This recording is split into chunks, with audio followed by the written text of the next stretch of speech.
Hello everyone and welcome to the first episode for the continuing saga of the Highmoor family. This is going to be taking place in the middle age of this game, and we're going to be playing as Highmoor the Ashen Empire because well, first off, if you haven't seen the first part of the saga, then I will leave a link below to the playlist for the early age of Highmoor with Vrillen Highmoor. So I'll give you a moment to see that because I'm going to tell you, basically spoil the entire playlist right here and right now. There we go. Okay, so what happened at the end of the last series? So Highmoor lost due to a Dominion victory. Was the victor. After the loss, Vrillen Highmoor, along with his liches and his undead army, marched back to Highmoor, along the way killing General Collius, and they originally asked the Senate and the Emperor for more power, for more investment in the undead, deciding that that was the true course of Highmoor's future. Of course, the Emperor and the Senate, seeing Vrillen's power and the hunger in his undead eyes, denied his request, and a civil war broke out within Highmoor, with Vrillen and his liches against the remaining living forces of Highmoor. Civil war took place throughout the rest of the early age, at least most of it, but eventually the undead, led by Vrillen and, more importantly, Rotbrother, which I believe Rotbrother was the one who originally raised Vrillen back from the dead as a Bane Lord. I may be wrong about that, but I remember there being a Rotbrother. But anyway, they toppled the Emperor, killed off the remaining humans who did not already flee, and now they proclaimed the Highmoor the Ashen Empire, and they began to gather more and more power and influence to the world. Seeing the power of the new Ashen Empire, the god of was actually afraid for his life, knowing that Vrillen was going to be coming for him, because was the only one to truly defeat Vrillen so far. And so the god of left the world, left the throne, is nowhere to be seen, and slowly, after that happened, Highmoor came rushing in, and the people of were wiped out, extinct, complete genocide. There is no more in the game.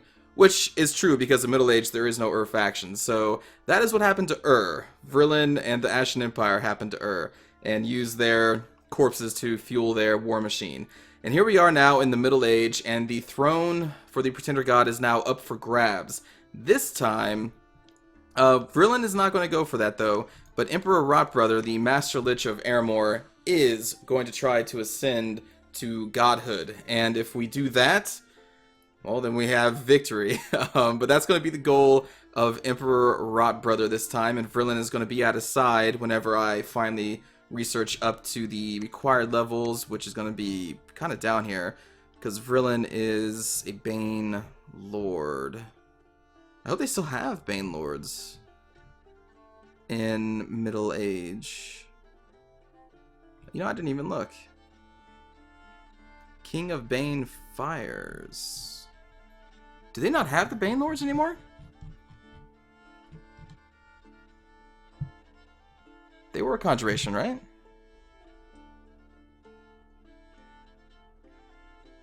Okay, yep, there's Bane. It has to be in here. Yeah, okay, Bane Lord, level 5. Okay, so when we get to level 5, then we can summon Vrillen Highmoor back to the fight. In reality, he's just off somewhere conquering another smaller nation, and he'll arrive when he is good and ready. So that is that's what we're going to be researching right at the start. All right, so Highmoor Middle Age plays slightly different, if you've never seen them before, than most other nations in this game. Their dominion automatically kills population of any province that it is in, and it can raise undead. The entire army of Middle Age Highmoor is undead. There are no living, and there is no recruitment in their castles. Instead, all of their casters, or at least most of them, starting here with this Grave Caller, can use a special power. Is that right? No. I think it's their priests that can summon undead every turn. I think that's what it is. Sorry, it actually has been a little while since I've played as this race, but I believe that's what it is. Alright, so we want to get... We have 15 death gems to start. So our priests... Let me see, the necromancy revives an Amorian censor. We're judges in the old empire. So yeah, the censor is... I think we even have one, this guy. Yeah, the censor. So this is what we can also raise, who are sacred units, and because we have Rotbrother, who's a level 8 caster in undead, then our sacred troops can get Undying, I think it's 9? I think it's Undying 9, which kind of just adds to their hit points in a battle. But these guys are pretty tough. They start out with 23 hit points, 16 protection, 14 magic resist, 20 morale, which morale for middle-age Airmoor is always really high or unbreakable. Precision's low, but that doesn't matter. His battle axe does 26 damage at the start without any kind of magic items. So yeah, the Censor is a pretty strong leader. Has a 120 undead leadership, which is what we're looking at. So that's pretty cool. But we want to go with... we can't cast the Bishop yet, so we would start with an Acolyte. And the Acolyte should be able to just call undead every turn. So we're going to want to try and continue to cast Acolytes and other priests of Airmoor as quickly as we can. So for good old Rot Brother, who I don't believe can move. Yeah. Oh, I forgot to mention this. Sorry, I'm using a mod. So this is not the actual Demi-Lich that you normally see unmodded. The Demi-Lich is going to be a picture of like a skull on top of a pile of bones. It's very tiny. But I got a mod to change that to this, because this looks so much cooler. Like, really cool. And yeah, so that's one of the mods I'm using. Also is a gem generator, which that may be because of the mod. I don't remember the Demi-Lich actually making gems. I don't think it did. I'm not sure. Okay, so let's look at our army that we start with. We have Long Dead Velites. Defensive skill 14, attack skill 11, hit points very low because they're undead. And then we also have Legionnaires, which are also going to have only 5 hit points. But spears, they are amphibious. Pierce resistant, cold resistant because they are undead. Poison resistant, lifeless, yes. Never heals.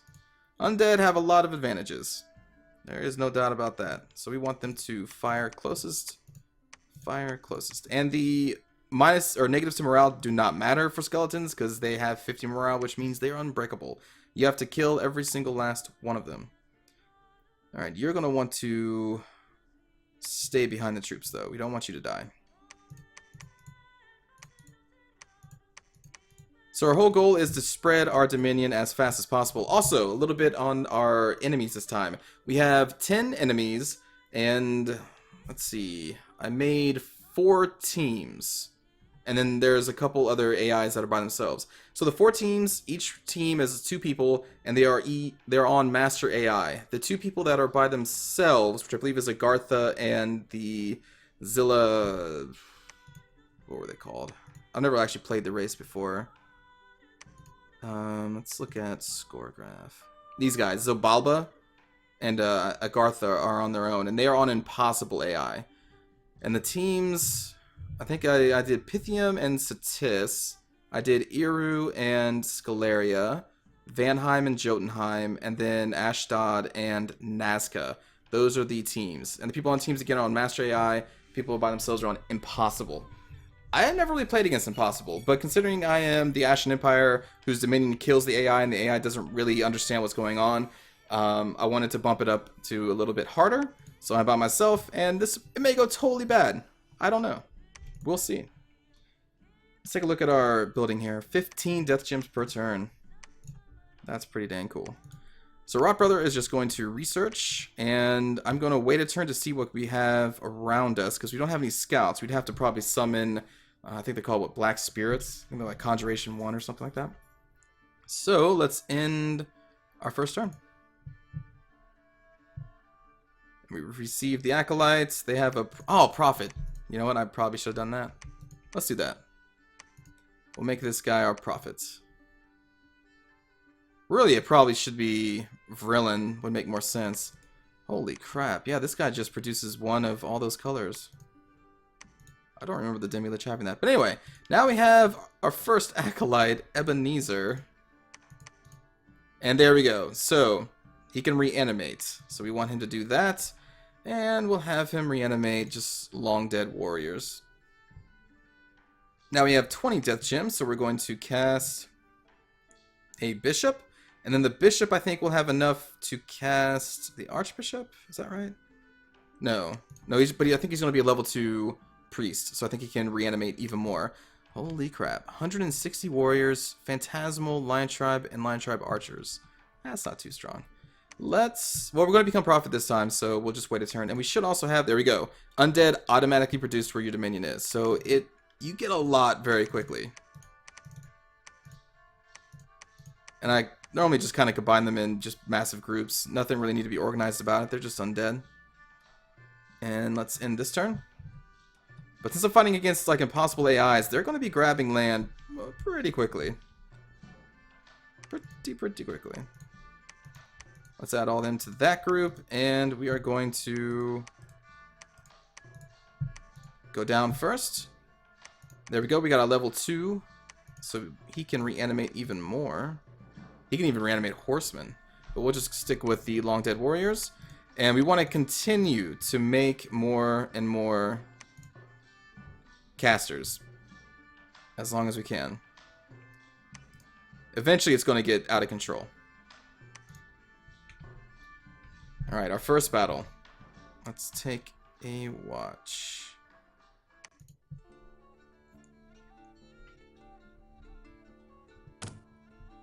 So the cool thing about the undead prophets, or the undead, is... Oh, I can't check their spells here. Well, I'll have to show you after the fight. But there we go. Protection of the Sepulchre is a spell that resists banishment. Very important when you're playing as Highmoor. I think that's the one. I think it's protection, and then there's power. And power boosts your undead forces, and protection resists banishment. I'll take a look here, though, in a moment. There we go. That was pretty easy. We lost one long dead. So let me take a look at this. Since he is a prophet, he can now actually reanimate, too, because, yeah. Ooh, an arena. Gold really doesn't do much for us. So we want to go to army setup, and I'll show you their spells. Okay, so you can see not exactly your normal priest spell list. You have Unholy Command, commands an enemy undead being to serve him, so if we fight against other undead forces, we have a really good leg up on them. Unholy Protection grants magic resist to a number of undead beings. This magic resist is very useful against priests that can banish, so that's what I was talking about. And the Protection of the Sepulchre does Unholy Protection for the entire battlefield, I believe. The entire battlefield... Yes, so a very important spell for us. And then the power is a level 4. And that's the one that will make our undead subjects dance and twitch with the power of the Unholy Sepulchre. All undead beings on the battlefield will get increased movement speed and attack skill. Another excellent spell. Curses an enemy priest or a small group of holy enemy units. The cursed ones have a greatly increased chance of obtaining permanent afflictions if they're wounded. Ooh, that's cool. Very cool. And then this is the power of the Sepulchre, but just for a smaller area. So that's those new spells for the undead priests. Speaking of... Reanimate. Cast. Spectator. Oh, this is our mage tree. Okay. So this can get us another mage. Black Servant is the one that is a scout. Yeah. Okay, so we get that from the start, I think. Or maybe we just got it. Let's keep going. Actually, no, let's get a Black Servant. We need to start scouting out and see where enemies could be. Tomb Spittle will now move over here. Probably not going to need much in the way of defensive value. I like that Mound Kings are our province defense captains. Because it's just going to be undead spawning here every turn as long as we have Dominion in there. Which means temples are very important. I guess that's really all we would use gold for mostly. I guess we can still build castles. They are a defensive point. Yeah, let's do that. Let's try and keep our temples up with this game because it's going to be really important for this faction. Got the Black Servant. This should be another easy fight for Highmoor.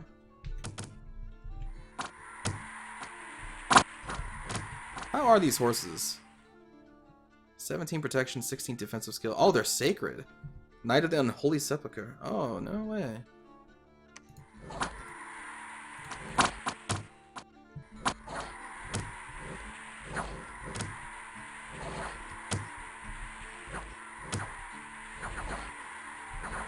There they go. They are running and fleeing for their lives. Suddenly, Putrescator, the Dusk Elder. That sounds like a mage.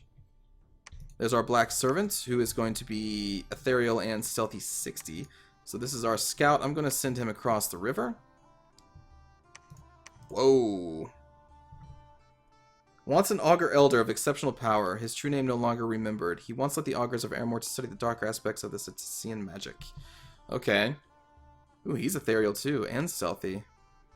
26 research ability, level 4, 3, and 2. Wow, and a life drain attack. Holy crap. Okay. That's very strong. That's really strong. We'll stick on research for now, though. And have this guy continue to cast... Well, actually, we can now get an Archbishop if I instead cast with you. And you can also start casting more Dusk Elders. 23 and 20. Let's get a Dusk Elder. And I would like to get you to cast something. I guess we can have you get another one of our leaders up. And then you construct a temple. Then Tomb Spittle will continue to go around and kill. We'll get the province defense just a little bit.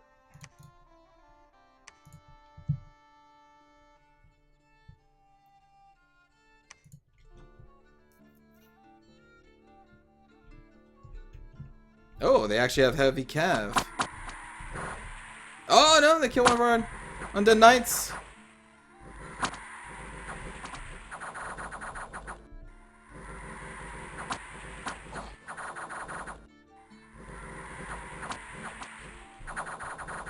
Knights are holding us off.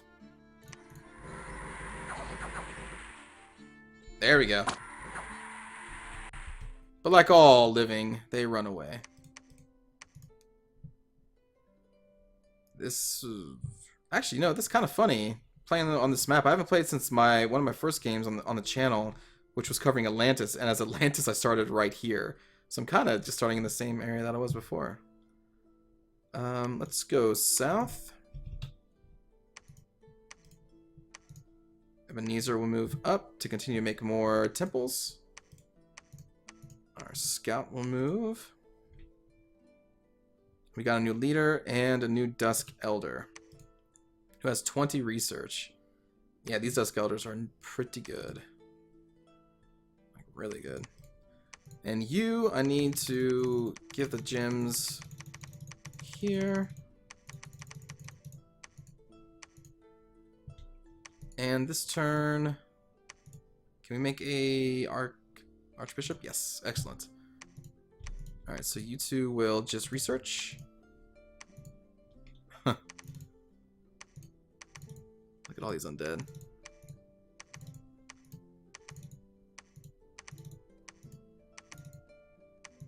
You can almost make a group of long dead Triari.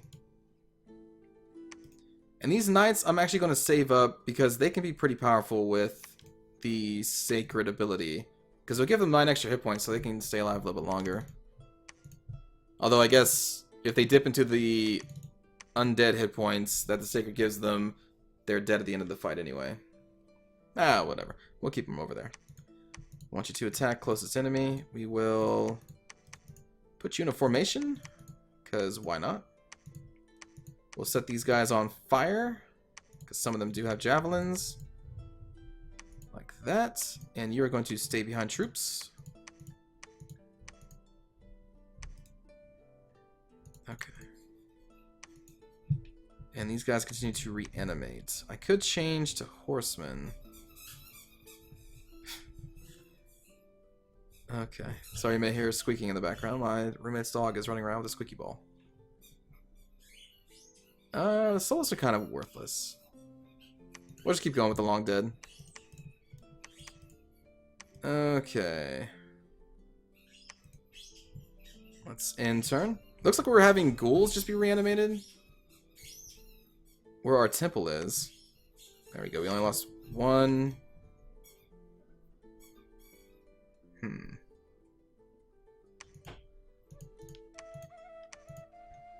Okay.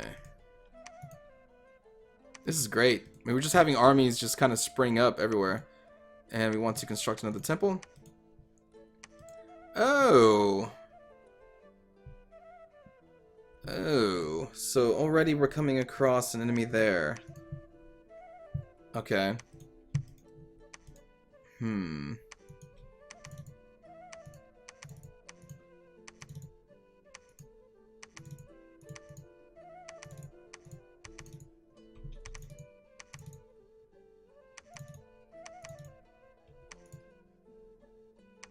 Actually, the Solus, does the Solus have...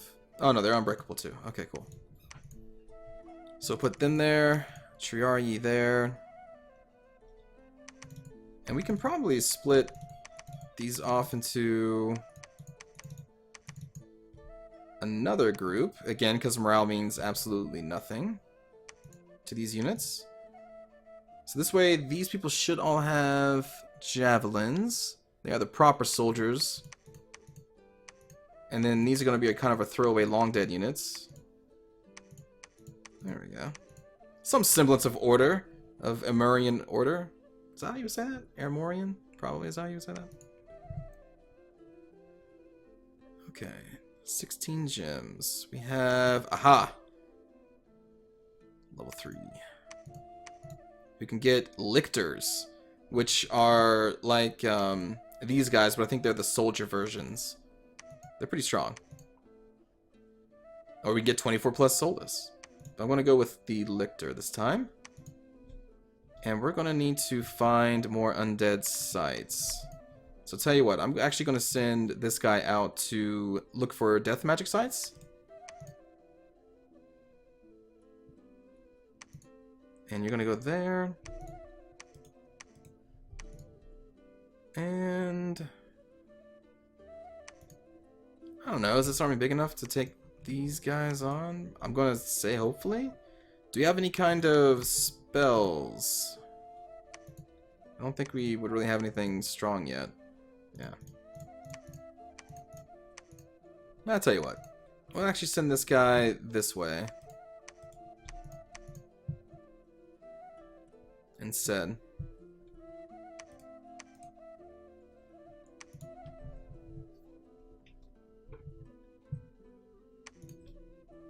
Alright, we ended up losing 6 long deads with the Censor's first battle there. And all these should be pretty easy, so I'm not going to really watch them anymore. Maragos the Necromancer has joined. Okay, Maragos. Welcome to the Empire, although you are still living. Though you are a Necromancer.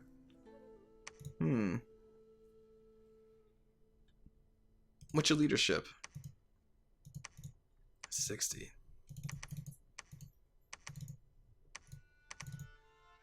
The ghouls, yeah, okay, so ghouls are one of the few undead that do have morale still.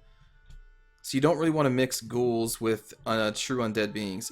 Can you even do that? No, you can't. Okay, so yeah, the game prevents you from mixing these more kind of living creatures with the undead. So... Wait a minute. Oh, we're at 60. Oh, okay, hold on. Maybe I was wrong.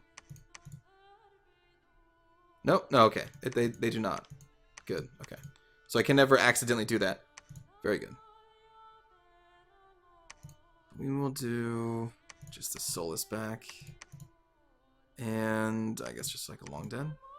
So what did we do with Maragos?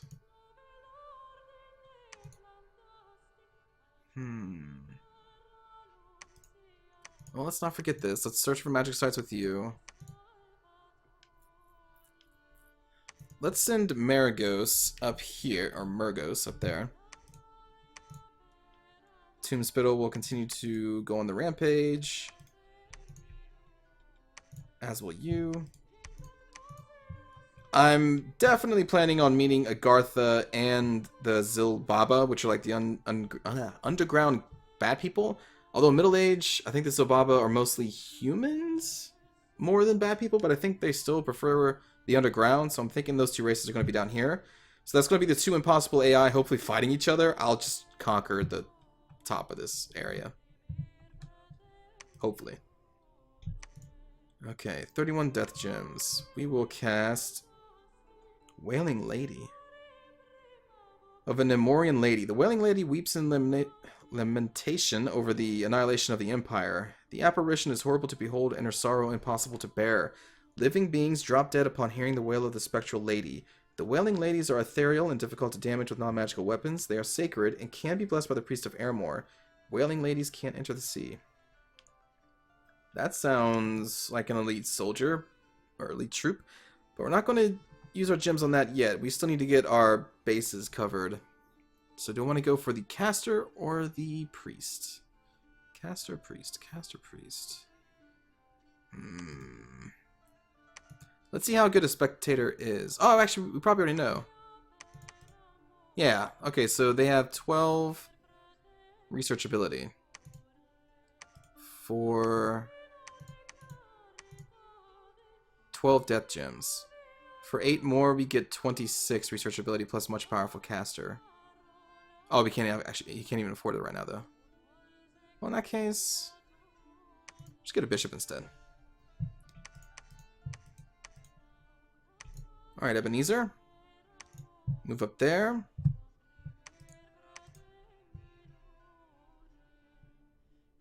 And end our turn. Also, we should get a force ready to enter the underwater provinces and try to take those. Ooh, we lost 12. Defense plus 10. I'll take it. Shall continue on. Might as well take these with them.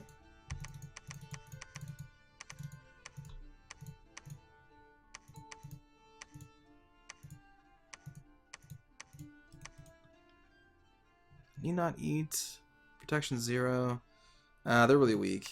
Poison Claw is kind of cool, I guess. But still, pretty weak.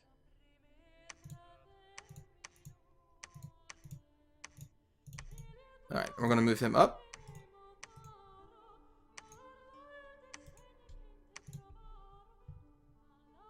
And there is another faction. So we're going to try and conquer as many provinces bordering them as we can before we attack them.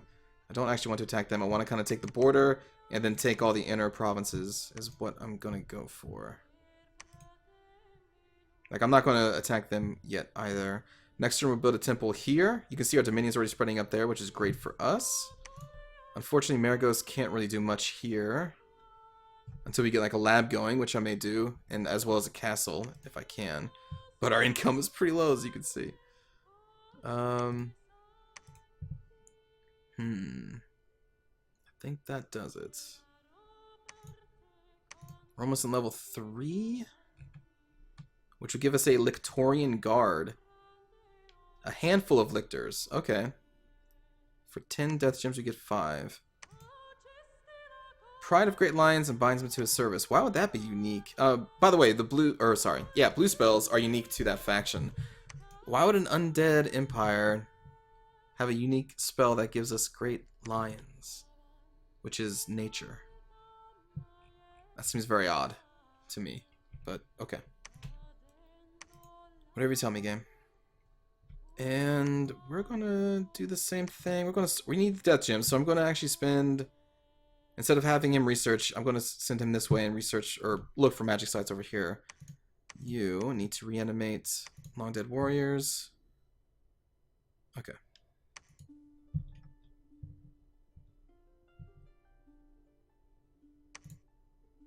Okay, lost a few more, no problem. Lost a couple, but then Agartha attacked that same province. There's their pale ones. And ancient ones, which are sacred units. A lot of hit points.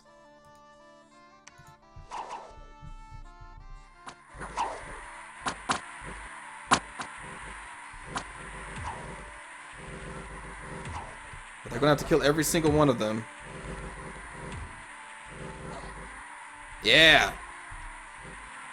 Get that Hawking Hurler? Yeah! Excellent.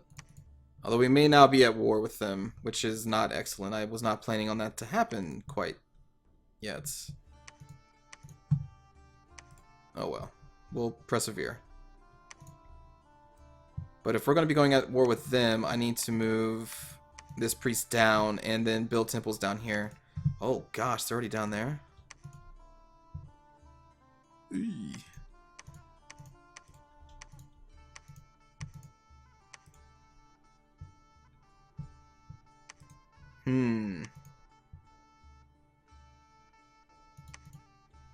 Okay. Need to get another sensor. You will get a Dusk Elder.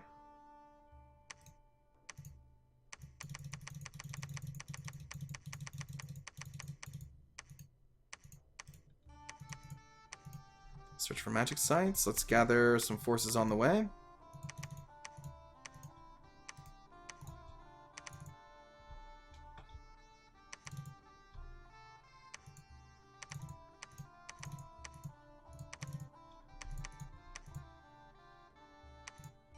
Okay.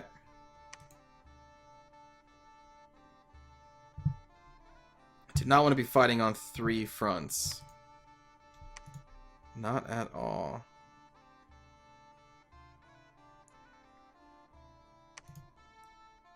And now we're kinda getting low.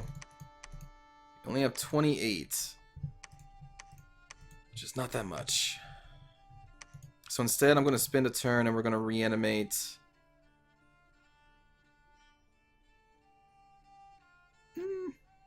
Sure, I can reanimate some lictors for a couple turns.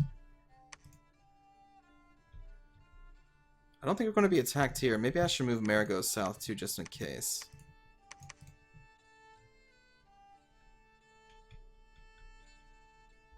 Also,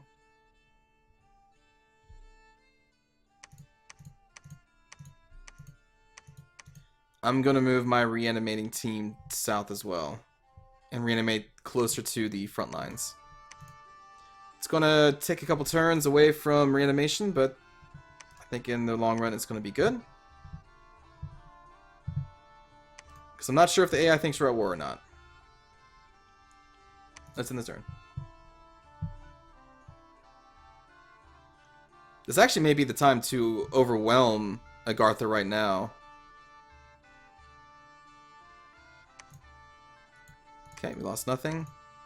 Earth Gems plus 6. That, sure. Woohoo. Found no magic sites. Sending these 2 down. So the Lictor. Yeah, so Sacred Unit, 20 hit points. Attack skill 12. Defensive skill 10.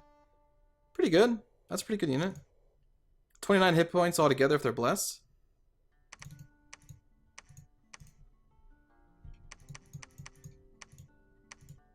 Army setup. Let's take these undead since they're there. Collect the other undead that has risen before we leave the province.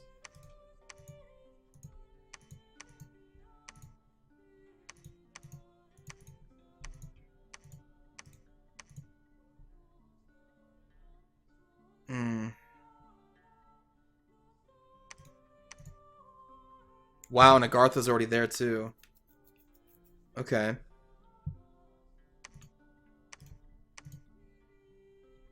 Okay. We're probably going to want to get a castle over here. I'm going to risk taking this, because I'm thinking that they may be on their way to that as well. But we'll take the risk. 40 gems. We're going to revive a bishop.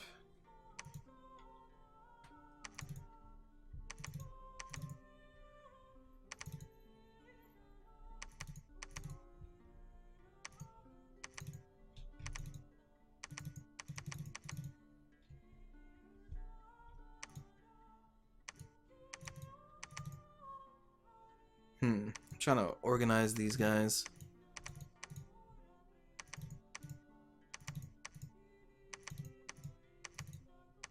Put them up there. You have a couple lictors. Do that.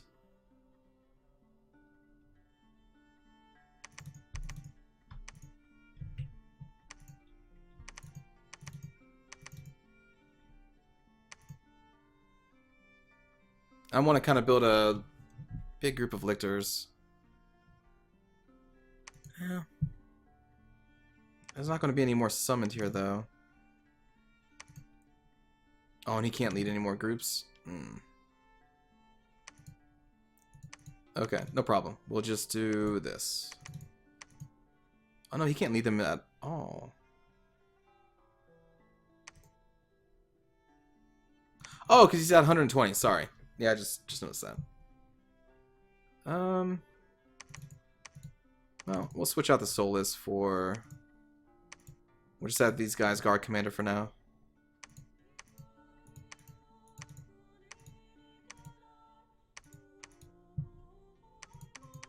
Alright, so these undead forces are going to take a walk under the sea.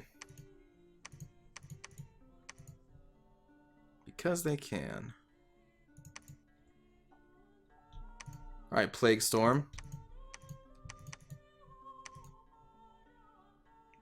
Plague Storm isn't amphibious, even though he's undead. Oh, the lictors aren't amphibious. Ah, nuts.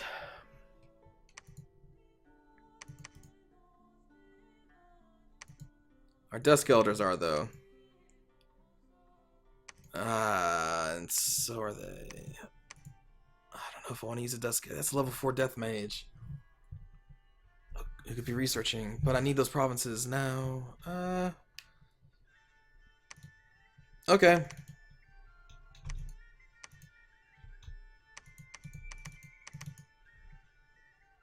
Alright, Shriek.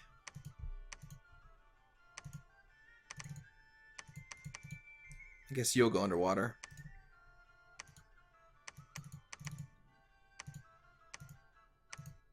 And these knights will guard you, because you're going to be pretty important later on.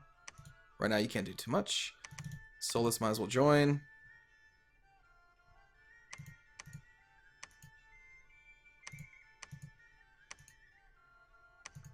Okay, so Shriek will start conquering that. This guy will just collect some other forces that spawn there. And you're going to be reanimating lictors. Okay.